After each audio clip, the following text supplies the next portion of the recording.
Ok. Buonasera, benvenute, benvenuti a BASE Milano.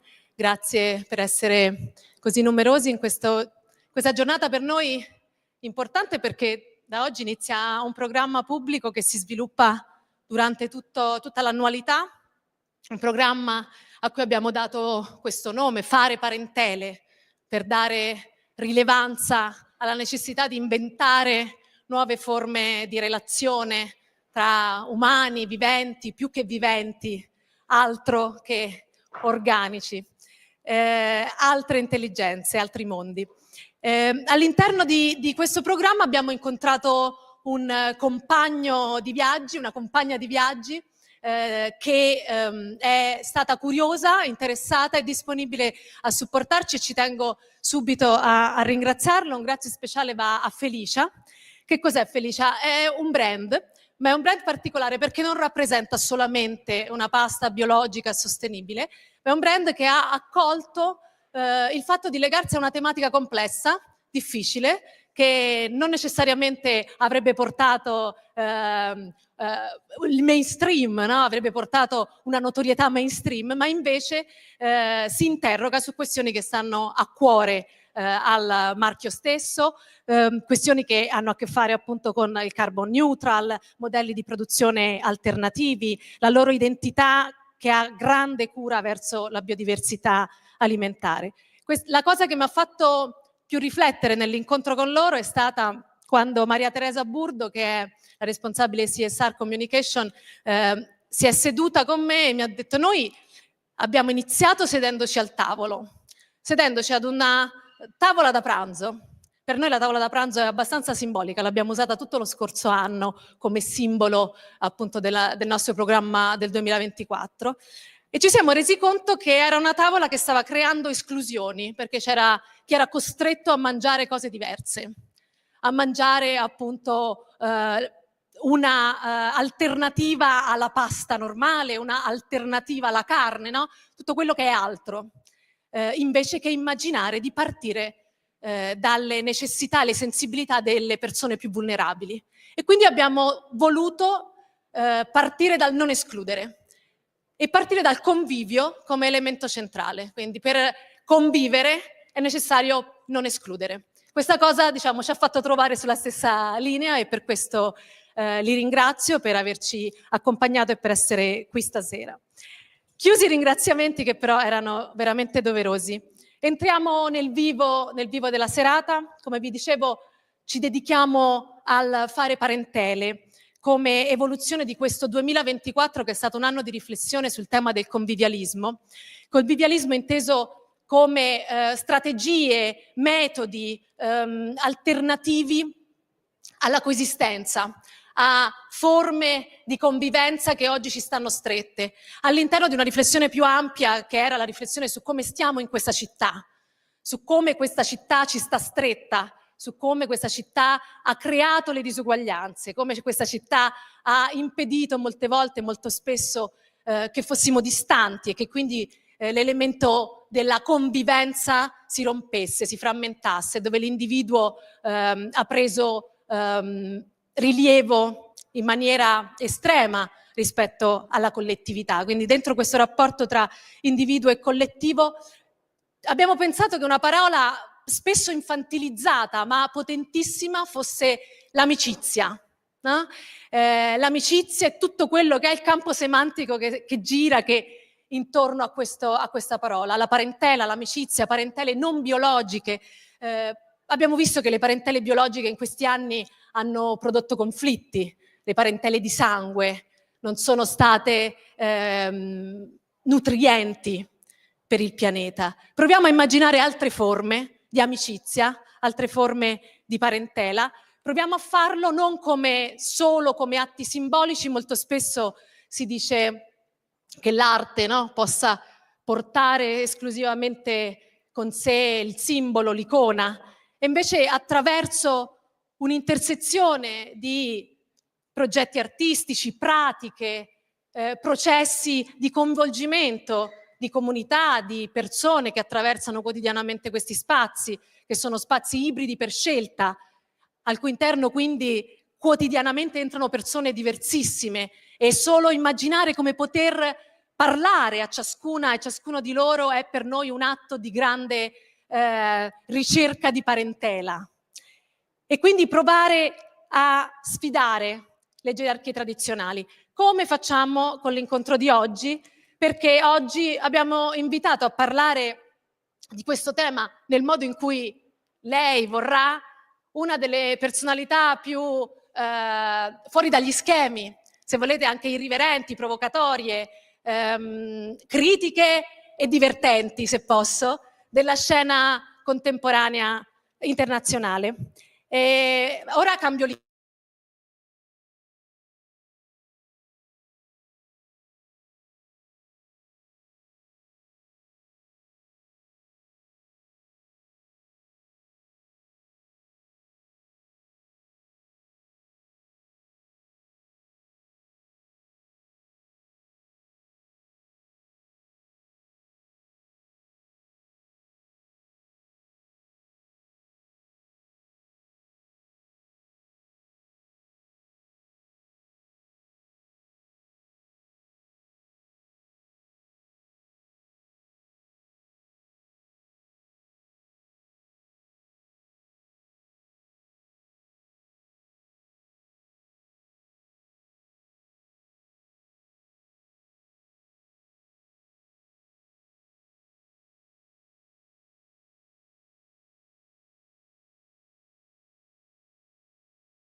Chus has been exploring how art has been capable to generate new imagination, new imaginaries, how to shift perspectives, how to create some new kinship-based conversation with a broader ecosystem, broader ecology that is surrounding us, sustaining us, is within us, is with us.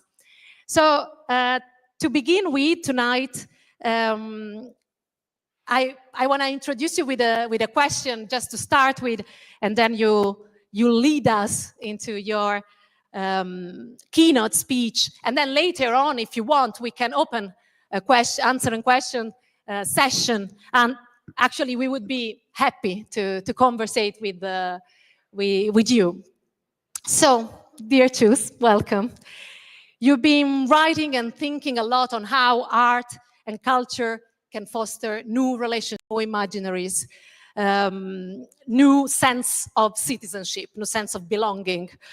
In a time nowadays where democracy is actually showing her challenges, its challenges, has been the relationship between individual, as we said, and collective interest is at stake. How can the framework that we work with, this framework, this broad framework of kinship, can help us to rethink the tools that art and curatorial practices use to reconnect people with this broader ecosystem? I would say a civic, ecological ecosystem. And I would ask you to talk beyond representation, what we can do also from art, from culture, from artists, from images, visions, how we can learn and then act nowadays. I know it's a big, broad one. That was a difficult one. Yeah, can you hear me? Yes, good. That starts a little bit like in a club, no? Because I have my coat on and so on, and probably in the middle of the lecture, I'm gonna just start taking clothes off. So don't worry. And Thank you so much for inviting me, and thank you so much also for the question. And probably the only way that I thought that I could answer that question is doing a big circle. I am a really slow person, and it takes a while for me to actually make sense of the things that are surrounding me and trying to understand them in a proper way. So it was an image that stayed in my mind for many years, which is the image of Macron winning the election in 2017 and actually celebrating his victory in front or having in the back the Museum of the Louvre. So it was kind of a surprising image, and I am not a particularly follower of the media and of the news, I must say, I confess that. But this kind of stayed with me because in seeing that, you ask yourself, I come from Spain, what if whoever wins the election would celebrate the election in front of the Reina Sofia Museum or in front of El Prado? That would be closer.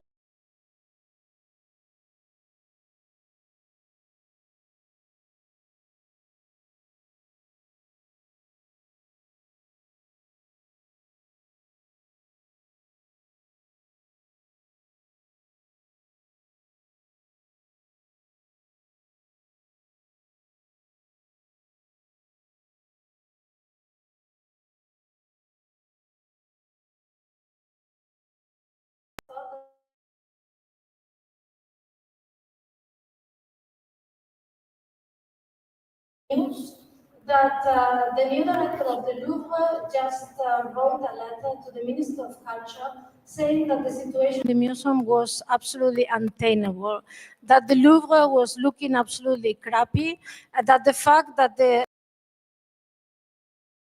was built for hosting around 4 million people a year, but now they are around 8.7 million after the pandemic, and they were before the pandemic in 10 million people a year, made that the museum, just because of the breath of the people, has so many humidity that this humidity is just affecting everything, and the whole thing looks just really bad.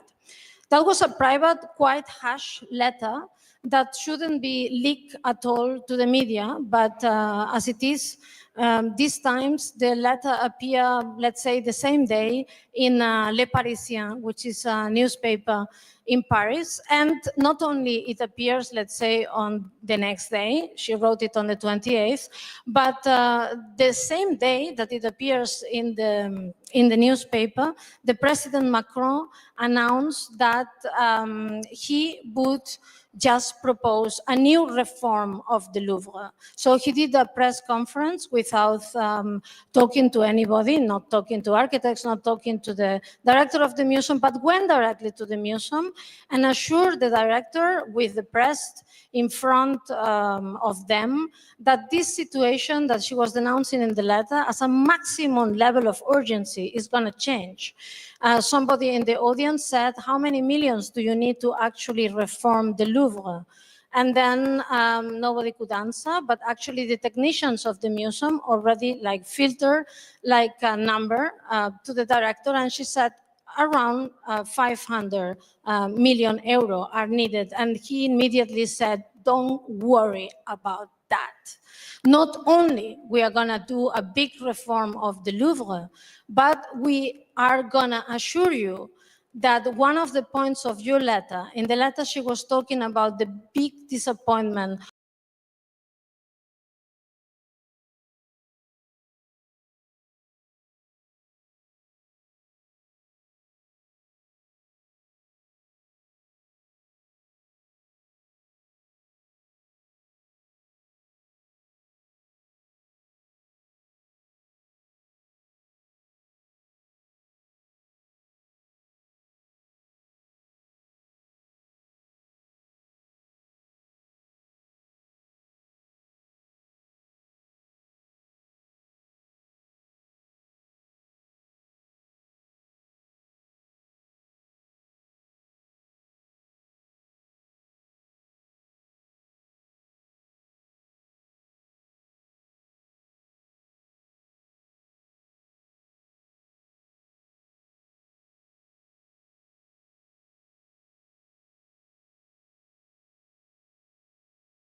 and the personalities are so mediated by so many narratives that it's almost impossible to think about it. But then I started thinking that there is something very interesting in the discourse that Macron was proposing, which is a solo room for Leonardo.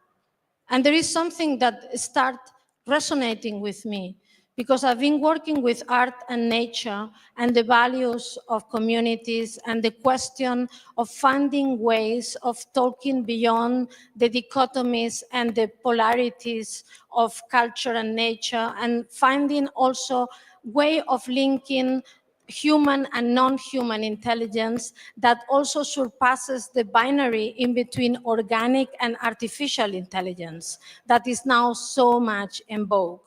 So, wow, a room for himself or a room for the Mona Lisa. What does it actually mean? What does it mean in the narrative to isolate a one single piece? And what are the implications of this isolation? Is this isolation necessary? And if yes, why? And what are the narratives that this isolation is going to be, able to convey that in a group show or in a group room with other artists cannot be done? So there's, of course, the obvious answer. Everyone goes to the Louvre only to see that painting. That painting is a symbolic and a catalysator image for many reasons. But then I started reading again about Leonardo, and I kind of jumped into a really beautiful polemic. There is an Italian historian, Carlo Becce, that actually wrote in 2023 a small note saying that he finally managed to solve one of the biggest mysteries of the history of the life of Leonardo da Vinci, which is who was the mother of Leonardo. I was completely unaware that the question of the mother of Leonardo was an answer when I read that article, but like Macron, Carlo Becce immediately proposed a press conference to actually propose evidence. 2 years before him, it was a professor in Oxford that proposed the theory that the mother of Leonardo was a person called Caterina, and that Caterina was a peasant of low origin that had an affair. I wouldn't call it an affair because it was probably forced on her with the father of Leonardo, Piero da Vinci, and that actually the child was recognized, and that Caterina was later on helped by the family of Leonardo to marry another person. Carlo Becce did this incredible press conference, and in the press conference he unveiled the fact that he found, I think the Oxford professor could claim that the mother of Leonardo was called Caterina. Nobody knew till that point that the mother of Leonardo was called Caterina, and also the origin of the mother. He could claim that because in one of the books of register, of tax register of the city of Florence, Firenze, it was a note, tax return note to the grandfather of Leonardo saying that in a certain year, a person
already born indicates that it was some sort of strange occurrence in between the person buying the freedom and the person that was enslaved.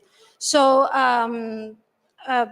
this historian deducted that actually Caterina was a slave that had a child with the father of Leonardo, and that actually this person was coming from the Caucasus, or from what today is the back of the Black Sea and the south of Russia.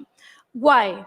Because apparently during that time in Italy, and the whole Middle Age and the whole period after the Roman Empire in Italy, Italy was the absolute capital of the trade of slaves. It was Venice and it was Genoa. And actually Florence was not.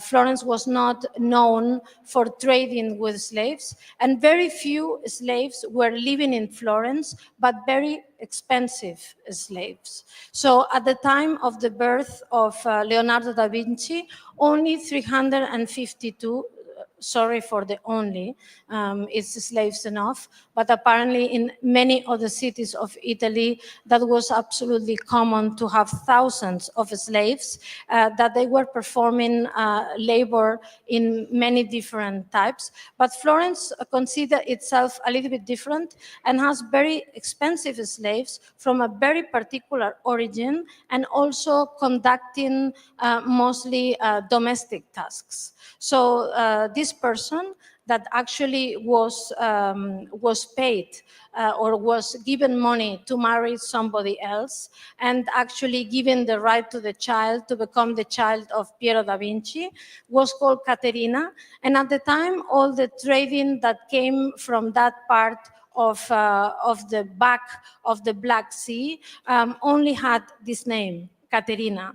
Interesting enough, the Italian historian decided to do something that was not an academic paper. He announced that information, proving with the Book of Records of Florence his discovery, which apparently for the community of people that adore and are kind of fans, the fan base of Leonardo da Vinci was super important. He decided to actually not do an academic paper like the Oxford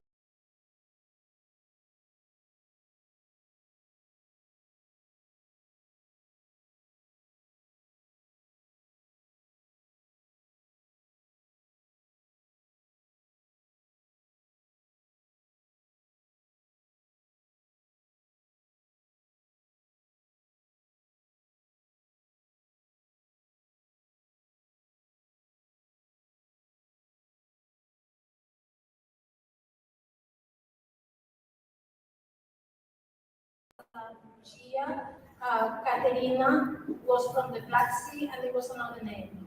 5 names in total were kind of adjudicated to the many thousands of women that they were arrived to the harbors of Italy at the time, and Caterina indicated already like a geographical origin.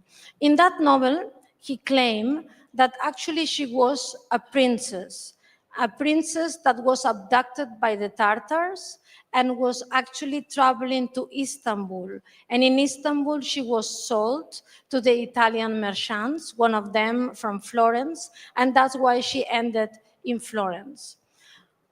I must say that I did not know much about the history of slavery, because I'm definitely not a historian, in Italy at the time. And I was really shocked.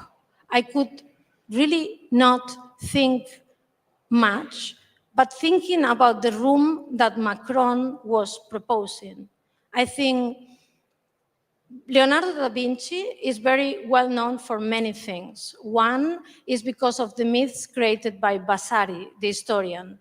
Vasari insisted that 2 traits of the Leonardo personality were extravagantly strange. One is that he used to go to the markets to buy encaged birds, and that he liberated those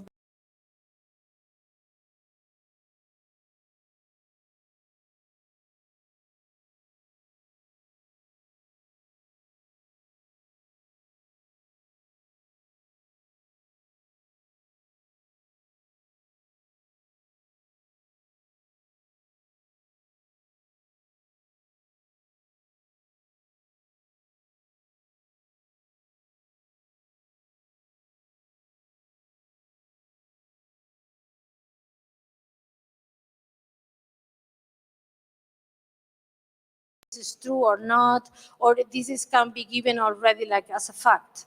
But you would find almost nothing but for the fact of the president of the Instituto de Estudios Machiavelli.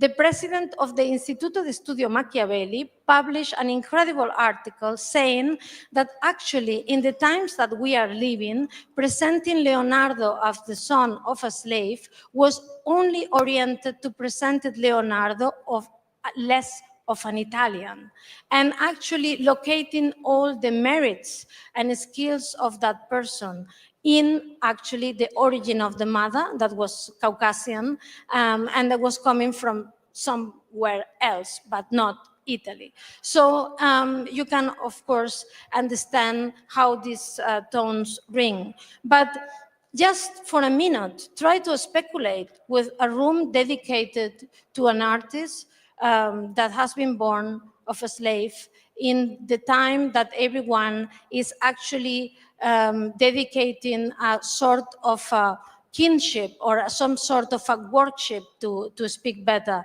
of his personality. And what are actually the resonances and the implications in museography, but in the narrative of the visit to that particular room.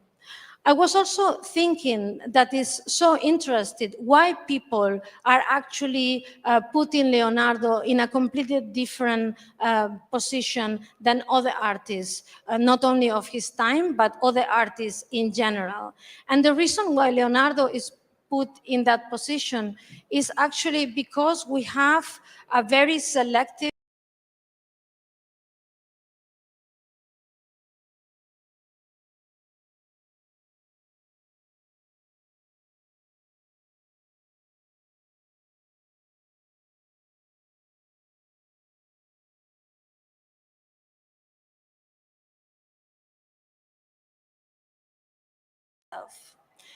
years of talking about climate change, years of trying to work with artists and scientists in trying to convince and actually promote an idea of empathy and of intelligence that defeat that very pyramidal classic idea that intelligence means a certain top, that is possessed by certain species, that is some sort of a monopoly.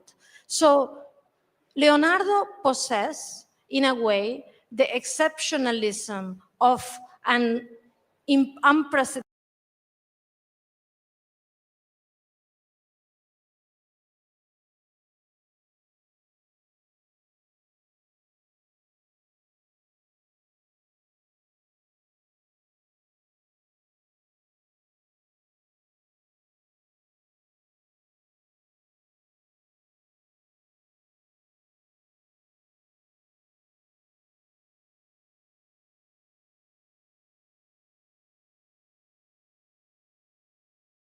to also produce a new type of museum presenting, let's say, the people, the constituency, the citizens, with the necessity to think in a really broad, in a very popular, selfie, really megalomaniac manner about the necessity of thinking of natural intelligence and also the implications of the pain that we are humans inflicting on the nature.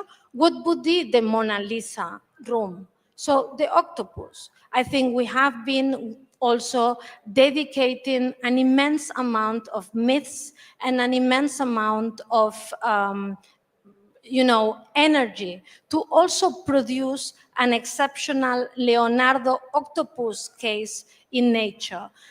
Why? Because the octopus is supposed to have an unprecedented intelligence, but beyond the human, the intelligence of the octopus is not only centralized in the head, but the octopus has an intelligence that can make decisions based on a decentralized system that is able to communicate without centralizing the information. So it is a network of artificial intelligence type of quantic entanglement before the humans ever promote this type of idea. So the octopus is called in ancient Greece not the polymath, but the politesse. And the politesse means an intelligence that can change form anytime.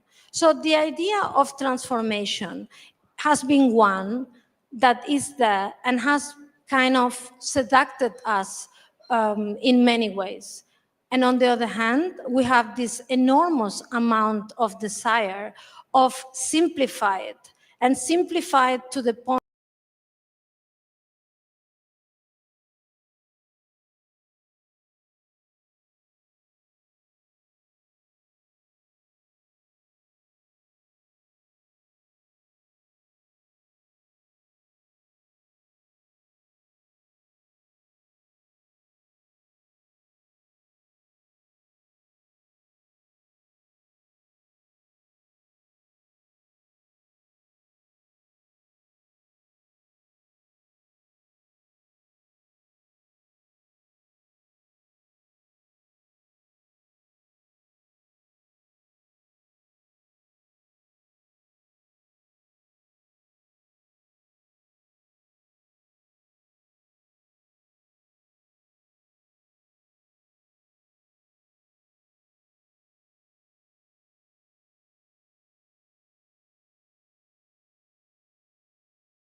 at the same time. In other words, I was asking myself, what would have in common those like me that I have been promoting the question of care, the question of empathy, the question of rituals, the question of the community, the question of kinship? What do I have in common with the MAG people, the Make America Great Again? What do I have in common with them? And I would say that at the end of the day, I have in common not the fact that I am, or I assume of myself, of being a democratic defender and a democratic subject, and I assume that they think that democracy is in their way to actually go fast to the goals that they want. This is probably not, but what we have in common is that both groups have a tremendous difficulty of thinking in a really interesting way about the crisis of legislation. Or said in a different way, both the Make America Great Again and me, make care and make empathy super great, we have in common the fact that we have been trusting too much a super imagination of a moment that it is pre-complex, that is simplified, that is actually before legislation, that we have been idealizing the possibility of living in a less complex world than the world that we are living in. And this is something that I've been thinking a lot lately. So how can we actually stop talking about the crisis of democracy, which there is one, and the crisis of the equality and freedom values, and also spend some time in thinking about what we need in order to introduce a complexity that would be eloquent enough and also versatile enough to respond to the fact that when inequality has been sitting in a system for too long, produces responses, massive responses, that actually negate the possibility of a future in a collective, free way. And I think that this is what I have in mind right now. So not only, to try to think about democracy in a broad way, and to think about kinship, or to think about care, or to think about empathy, but actually try to be able to define new models, small, very humble models that would respond not only to the needs of those that we feel offended by the fact that we see the world that we believe in going down, but also by those that think in a complete opposite way than the way we think. And this is the complex.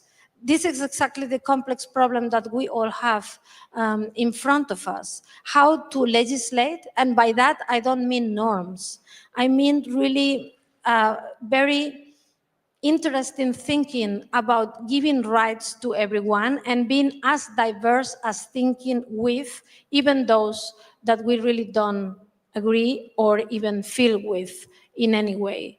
And I think that this is exactly the moment where I am in thinking about kinship, and also having kinship producing this type of language that would be able to both promote simple messages in a way and use those messages to say something that the message cannot say, like the room of the Mona Lisa in the Louvre and the room of the octopus next to the Mona Lisa. So one part of me don't want that to happen. Another part of me really wants that to happen. Or let's say I'm ready enough to speculate to mainstream ways of talking about things that we really care about. Mainstream, so that we can go as opportunistic as to try to defend the value. So that's the polemic. Wow.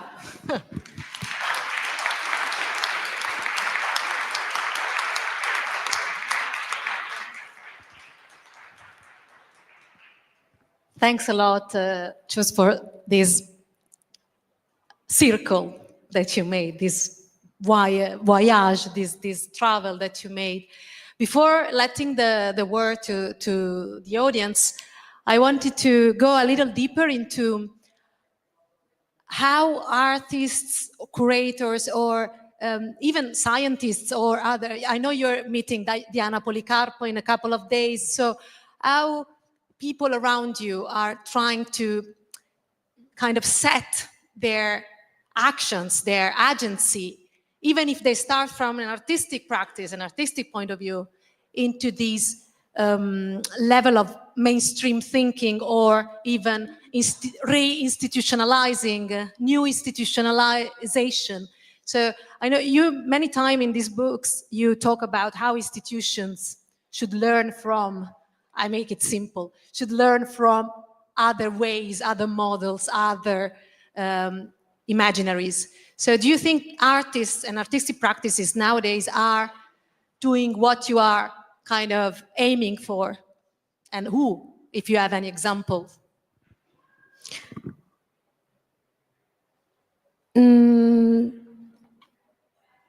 6 months ago, a politician, like, I don't know in Italy, but in Spain, we have a lot of what we call, my husband calls it, real estate porn. Every time that there is an empty big building, even if there is absolutely no budget, there is a politician proposing to open a museum in it. And because the museum needs to, like, since the building needs to be new, the first thing that they think is that it needs to be a museum of contemporary art, because it rings the bell of newness. But after, they would imagine that the building is open and that there is a new museum of contemporary art.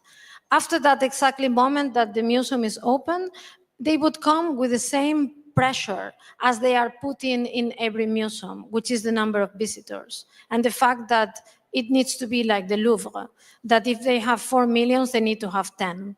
So this is the goal. And for many years, I've been trying to not to think much about it. And it was possible not to think much about it. I must say that it was absolutely possible to think in a more specific ways. More specific ways, I thought they were more precise. And because they were more precise, they were more effective. It means that you reach less people, but those that you reach, they would understand it not better, but deeper. In understanding it deeper, you would be able to communicate it in a way that is tradition. Let's say that you understand finally that yes, there is an intelligence that is distributed in the world in such a way that is actually a share, is in the coexistence with the rest of the species. When you understand it, it's almost like a tradition. It's not only information. It becomes something that you start thinking about and act on it in a behavior. That was my thinking, let's say, since ever. But now I'm starting thinking that I forgot about the Mona Lisa room. And that actually the fact that Macron wants to isolate the Mona Lisa is the same than the politician in Spain wants to also isolate contemporary art. But once contemporary art is isolated in a society that is not ready because the education curricula are not ready and the transmission of the narratives that we care about are really not spreading, they are spreading among us, but they are not spreading among the world that my mother lives on or my community. I come from a really small fisher village in Spain. That is not spreading. So if you really want to spread it in that way, then the niche is not really effective, as I thought. I thought it was effective because it just traveled in a different way and quantically would multiply even if much later on. And I was convinced because we were kind of moving in a way that many values were promoted, that actually it would end up in social equality. I swear, I believe on it. And the other day, I was reading a sentence by Michael Balsa, and then he said, I believe, he said of last year, I believe that many important small battles would end in a social that was flooded with equality. And I thought, oh wow, I'm just a child of the same community, and this community is close. Michael Balsa, me, a couple of others, Daniel Inerarity, a couple of intellectuals that people never heard of. We really believed that it was worth fighting those battles. It was worth having the niche. It was worth having the idea of bottom up, that actually only reversed the bottom down and is also another binary, but it was worth. It was worth really giving it a try. But now I think it's worth. I still think it's worth because I cannot really just disentangle or let it go. But I also think it is really worth to explore much more the room of the octopus in the Louvre. In the Louvre of the octopus, what happens is that actually the octopus is not replacing contemporary art. The octopus in the Louvre is actually not the octopus in the Pompidou, and it's not the octopus in a art space run by artists, and it's actually not a Kunsthalle octopus. It is an octopus in Evil country, the country of heritage that has been made through colonial power, and is actually Evil in the sense that is it has a claim of a universal museum that can put things in relation, and at the end, like in the case of Leonardo, is unable to talk about the origin of him perhaps, but the origin of many subjects of non-right in the so-called pre-modern Europe. That is the formation of our identity. Because what is very surprising is when I started reading about the slavery in Italian times, in between the 12th and the 16th century, and slavery was completely abolished in Italy in 1871, and actually in Europe then, you start to understand that the ideas of the Roman Empire, of a certain class having certain privileges and living in a certain system, is not in contradiction with many other thousands of people not having any. And we need to analyze exactly if we are able to coexist in real life with paradoxical systems that we know they exist, with paradoxical levels of pain that are unimaginable, is also possible to exist, a complete different form of transmission inside our institutions. To cut the story short, I do think that contemporary artists and artists in general, they actually were much smarter than the niche of contemporary art. That the very reason why artists started to address the possibility of working with nature, working with different sensorial systems, was not expanded field interest. We read it like that. For many people, this is expanding art into the field of science or into the field of nature. But actually, artists were not at all having that colonial expansion in mind. They were probably much more thinking about the fact that it was very necessary to start actually breaking the niche and making the octopus appear in places where you don't expect it, where you expect the Mona Lisa, and actually work in a sort of replacement of narratives. And that by doing that, little by little, the people, because we are really easy to get accustomed to things, would accept the octopus as good as the Mona Lisa. The artists were right, because now people are accepting also crypto coins as coins, meme coins as coins. So we humans are really ready to accept many things in a coexistence, but we need only certain frames and certain narratives. And the narrative of breaking in a certain order is probably not the most effective one. Me talking from the field of contemporary art, but probably it's just time to forget about it and to focus on, to try to define what are we doing and for whom and with whom. And are we ready actually to claim that the things that we are doing may not end up in very interesting but also very impoverished institutions, but also we need to go to places that actually, to be very honest, contemporary art never show any interest in, like, for example, education. Are we actually ready to produce models of transmission that at least can go to the national curricula or to the curricula and try to transform something there in a way that they can travel undercover, that by the way that they discover what we actually want to say is too late, and at least the emotions are there, if not the words? Are we able to suspend certain narratives for a while under that purpose? And I think that this is necessary, and artists are really doing that. Grazie. Thank you. Thank you. So it's open mic. It's your turn. If you have any questions, you can raise your hand. And please come to the mic because we have the sign language translation. Don't be shy. Any question? In any case, Chus will answer as she likes. So In the Louvre of the octopus, there's also turtles. turtles. No, so that you know. Another story, if you Perhaps want. they are curious. They don't know how to make questions. And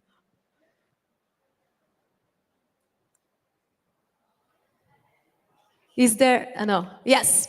Come. Come closer, please.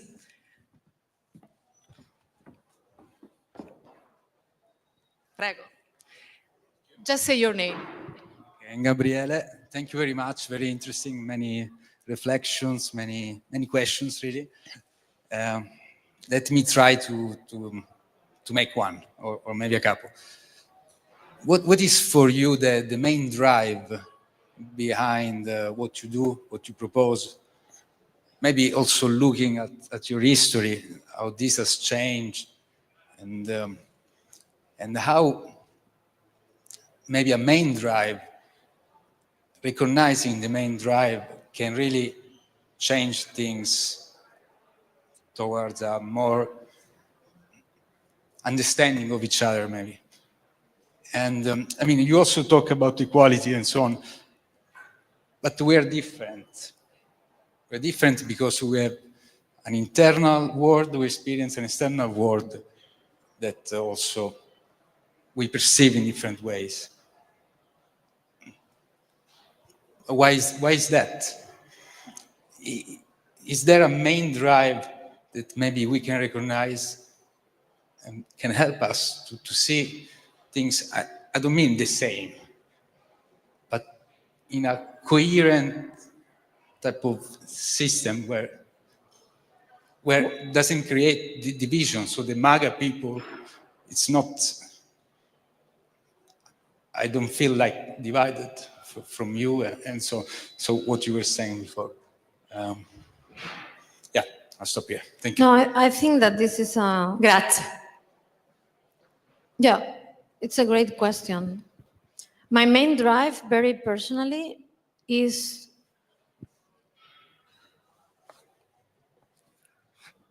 to, I don't know how to put it, to include poverty. Is probably the main drive of my life. So I have a huge respect for poverty, and I've been educated. I come from a family. My mother learned to read when she was 23. So I come from a family that experienced poverty. Because of circumstances, I didn't, and I was educated in a complete different manner.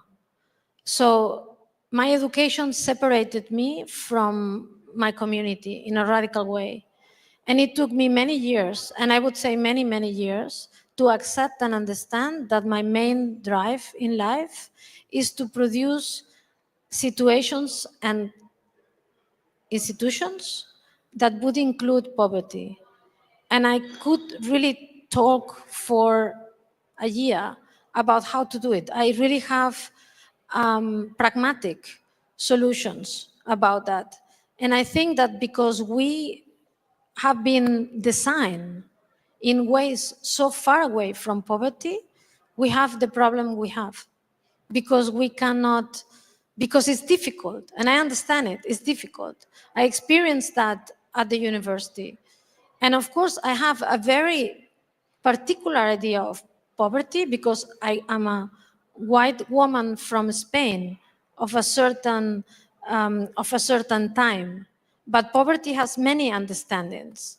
And for example, one thing that is very clear to me, since I am a child, but I forgot, because you are educated to forget it, is that the fact that you are poor is not necessarily a flotation line. So the metaphors that we use in culture to talk about poverty is like the flotation line in a ship.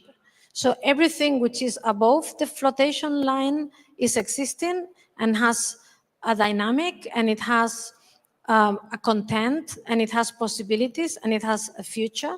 And poverty is always kind of assumed as being below the flotation line. And culture can only happen after you cross to the above the flotation line. But it's not true. It's not true at all.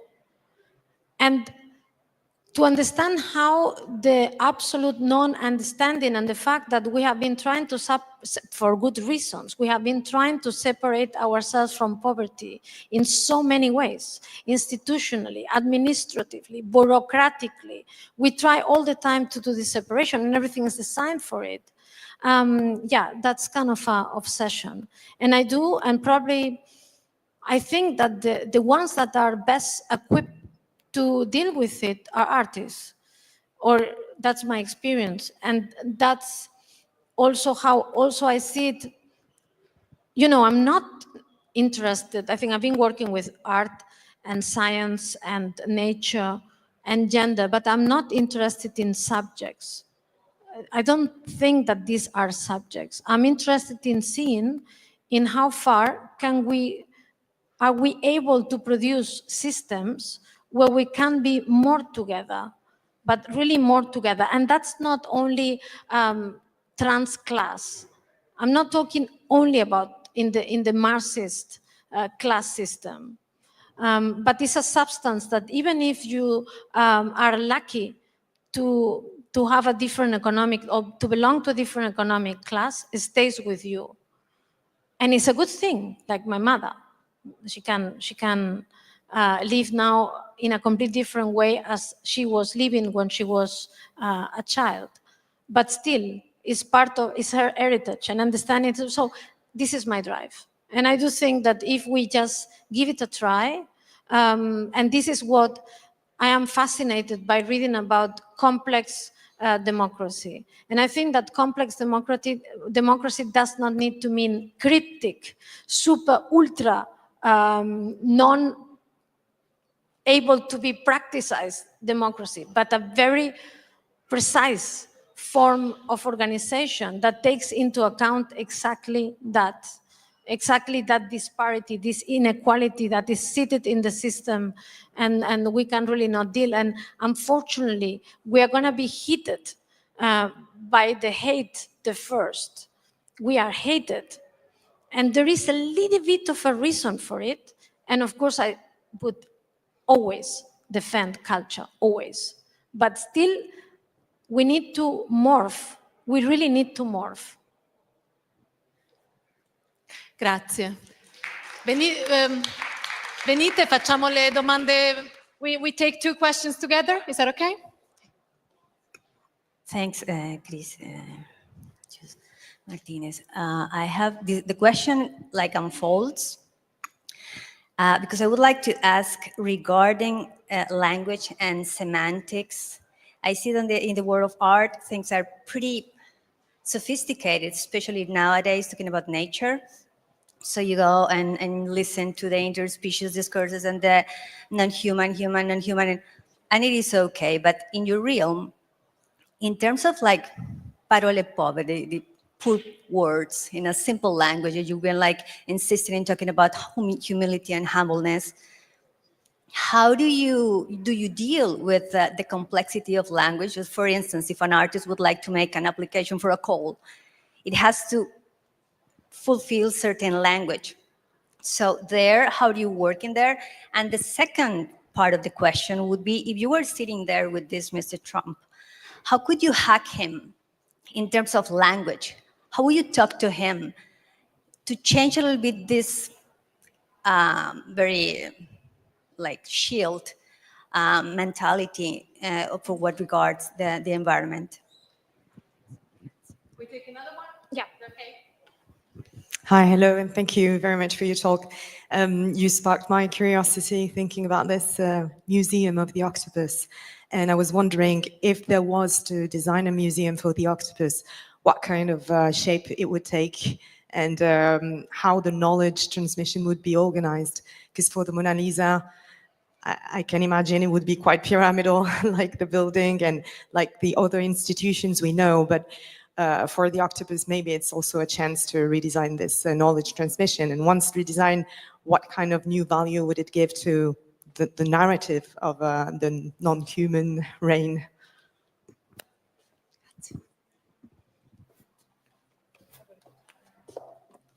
So I think I remember.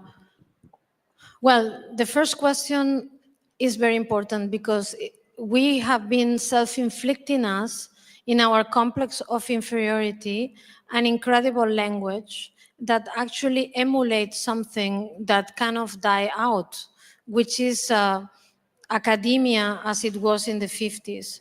But in the last decades, we have been seeing how we have been insisting, I don't know about you, but I respect everyone with a PhD and I respect the PhD programs, but I do think that it's a big problem that we are actually introducing a new level in the pyramid and that every of our efforts all the time is oriented towards up. It seems that somebody having a PhD is better than somebody not having it or somebody that just did not have any education. I arrived in Switzerland 10 years ago. the president of the university was telling me in a session of information that in Switzerland, the universities, they do have the right to accept people with former education. I almost faint. I think this talks to my family. He was telling me that if somebody dropped out of school or never went to school, still has the right of directly enter the art school. And that this right is given in a federal way, that they all agree on that, and that this agreement is based on the fact that the texture of Switzerland is kind of rural in a way, and you might find many exceptions to the rule of education.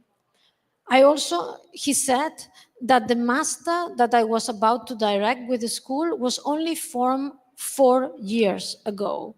I don't know about you, but I've been in institutions that everyone was telling me that they exist since 500 years. So when something exists and everyone is proud, he was telling me that, very proud. He was saying, fortunately, it only exists since 4 years.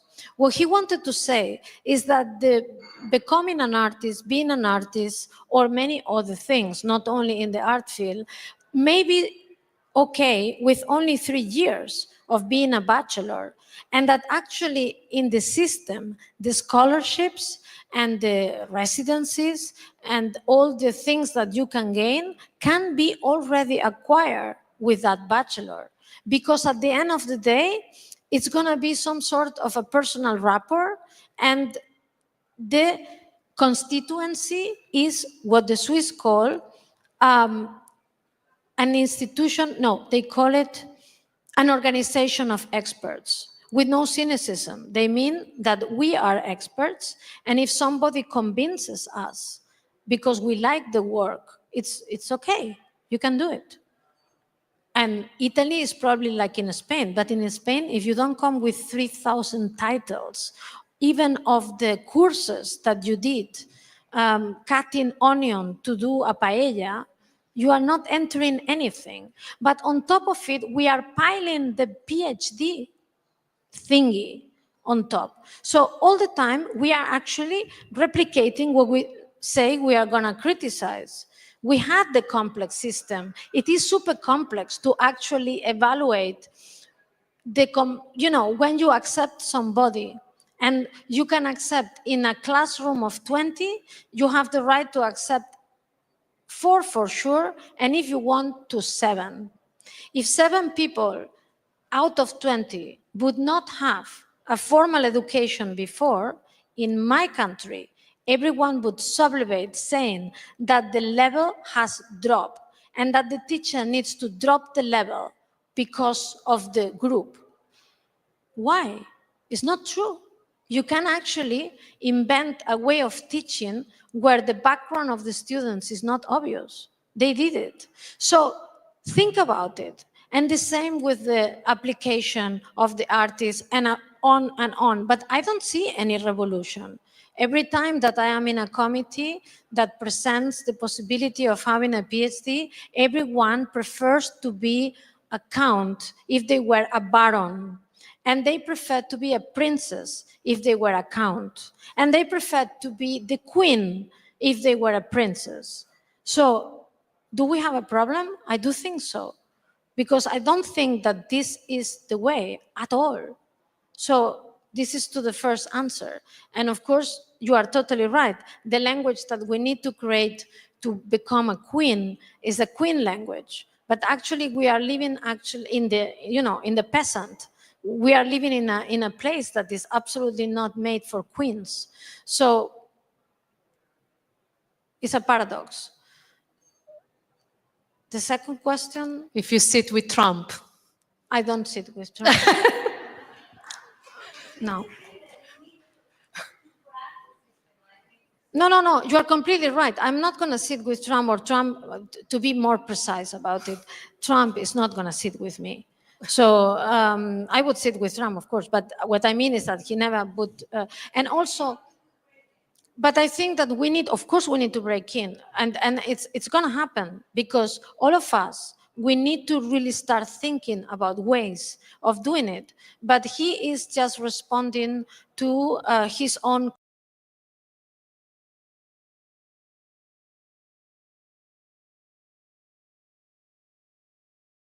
I think it's very surprising that after the Second World War, very poor countries, very affected by the conflict, such as Mexico and Brazil, for example, 52 in Mexico, 54 in Brazil, they introduced artists in the curricula of primary schools. Of all aulas in public schools, 2 were dedicated to the presence of artists in our schools. But I would advocate for presence of people, presence of the difference, and not in our terms, but in the terms that are needed, because we need to be responsive. We really need to also modify, morph in the sense, but you know, it has been made. I just don't have, the pretense that you can hack or break the wave in the middle of the wave when you are a surfer. So right now, these guys are actually taking the wave. But the wave does not last that long. But what is important is, we just want to break the wave, or do we have also something to offer? It's also a little bit of a defeating thing that you read again and again about the right-wing parties meeting like 2 weeks ago in Madrid. But I have absolutely no recollection of what the other parties, the non-right-wing parties, are doing. All the time I get informed about what the right-wing people are doing, their initiatives, their ideas about the economy, their ideas about artificial intelligence, but I'm not really getting the same amount of interesting ideas coming from the left. Inerarity says something which is very true. He says, the reason why you are not, Chus, listening to the ideas of the left is because the left is paralyzed. Because how the left has been trained, we need to define the social before acting on it. And because they are still trying to make sense of the impossible, this paralyzes. How can it be? How can it be? But it's there, it's being. So, you know, they exist. And it's important that we accept that and we start actually thinking about micro situations that may implement a different behavior. Claim from the state. I think, really, how many letters, and I've been written them, to the Minister of Education, and every time that in Spain they call me and they say, oh, you are in Switzerland, talk to us, we would love to, like, how is it? Just allow people that drop out of school to study. You need to do 2 years in Spain to adapt to the system again. Who has 2 years? If you maybe are working in a shop, in a supermarket, in a factory, in wherever you are working, to actually dedicate to that adjustment, this is impossible. The system should adjust to you in terms of education. And I do believe in education. That's probably my absolutely old-fashioned way. I do believe in education. Thank you, Chus. The shape of the octopus museum. Then we have a couple of very short questions. Can it be? Okay. Because we have 10 minutes. Yeah, because we are in Italy, the shape of the octopus museum would not be a pyramid, but would be like a Piazza Vaticana, much more open, and then absolutely no closed doors, it's not needed.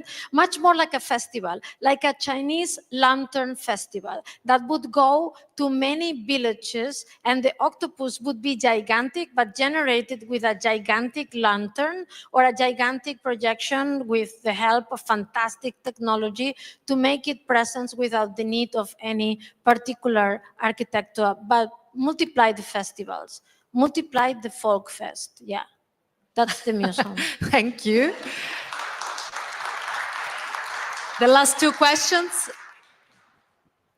Hello, Chus. Thank you. Hola, Alberto. So connected actually to these last questions here that you were just talking about, you know, do you still believe that institutions can actually be a place for the octopus, you know? Because like if this Museum of Contemporary Art in Spain is is dividing contemporary art, then where is the space for the octopus? If there's a space for institutions, call for languages for queens, not for octopus, do you still believe that these could be places for octopus? Yeah, we are the institution. I do believe that the budget cuts are gonna actually revitalize the reading groups, and they are gonna revitalize the meeting groups, because we need to meet again. We need assemblies, and many of us, perhaps they don't meet in a political, ideological way first, but in an emotional way first. The multiplication of emotional meetings, it's going to happen. And this is a way of giving a space to that and breaking. And yes, an institution is not only something that is given to you also, but it's something that you can give to yourself. And this is what we learn to actually activate a little bit more. The institutions that we are giving to ourselves. This is what I was trying to define by legislation. What I mean by legislation is that we can legislate, we can make decisions, and we can actually have and form a collective opinion that we can change, but we can form it, own it, distribute it, and change it. And this is a good thing. Thank you. Thank you. I think the connection with the fact that you mentioned legislation really nicely ties into my question. So a few years back, I was talking to a good friend of mine who lives in Athens, Theosis, and he was telling me about the massive demonstrations that were taking place in Syntagma Square in the aftermath of the rise in electoral support for the Golden Dawn, which we probably all remember is this terrible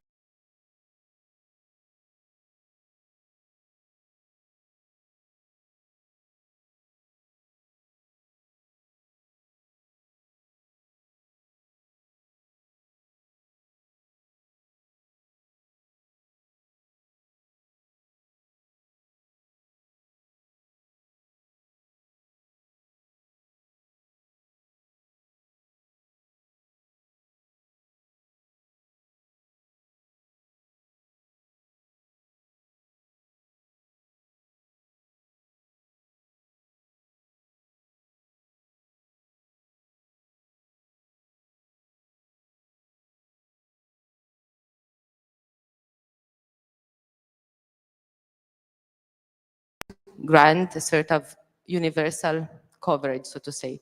So I wanted to know what is your position in regards to the possible trade-off between laws and empathy. I think that we overuse certain language, and we also project on certain language what the language is not meant to say. So empathy is a very complex word that is not meant to define over-identification. And that's why he was actually screaming for laws, because you need a certain distinction. Let's say, yeah, well, yes, I am pro legislation. So I think that it's super important to have empathy, but even without empathy, you can have transmission that is valuable, and that one should not really overuse certain words and try to make it in an almost artificial way. Sometimes we can identify, sometimes we cannot. But that is not, does it not implying that I cannot be there for you, or actually be there for the right that you need and that I already have? And this is, for me, yes, it's very important, because background and education may be on my way, but I may understand how to fight for a right for others if I understand guarantees the common good. And I do believe in the common good. It's impossible to make it only with individual interest. And perhaps others have different opinion, but I'm privileged enough to have been also in very privileged context and seen it. And I must say that I am right and they are wrong, because you do need common good, because it's actually what produces what many people call a safe space. It produces a safe space of rights and conditions that legislate possibilities. And otherwise, look what's happening. So yeah, I probably agree. Thank you, Chus Martínez. Thanks a lot. Thanks everybody for sharing the assembly with us. Chus is staying with us.